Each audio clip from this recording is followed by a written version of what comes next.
Felipe Neto joga aí, ó. O sucessor dele. Tami Miranda está jogando. Jones Tony Peixe. Não, é sério. Será que a Tami realmente virou homem ou ela vai tomar azul? Falou.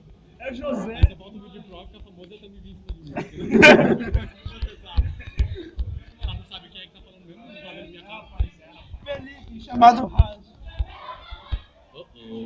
Chamado Raj. Tá tremendo? Não, tá sim, vai deixar. Se fudeu. Vai lá, Jonas. Pô, mano, falta o Vinícius agora, porque ele que treme. Com mal de papo. Vinícius, se você assistiu o vídeo, é nóis, pô. Mas a parte do cuzão, você pode ver no meio. Não pode. Não, foda-se a mãe dele. Ele não vai assistir porra nenhuma, não.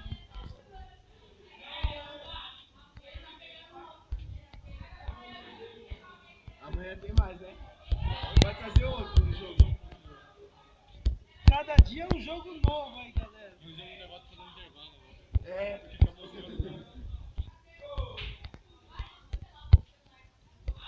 Vai, Jonas. Calma aí, né? Ele tá fazendo prova.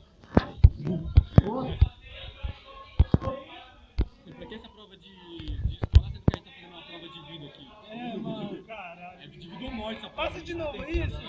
Passou aí, passou. E agora ninguém passou então, hein? Eu passei. Vai. Vai, flash. Vai, esse cara, sua besta. Já escapou. Miserável. Caralho, é o Flash mesmo, pô. Ele vai entrar aí, vai te empurrar. Acho que eu fui encurralado. É mesmo? Caralho. Pega o olho, cara. Pega o olho. Não é olho não, é uma mancha só. Ah, tá, foi mal. Velho!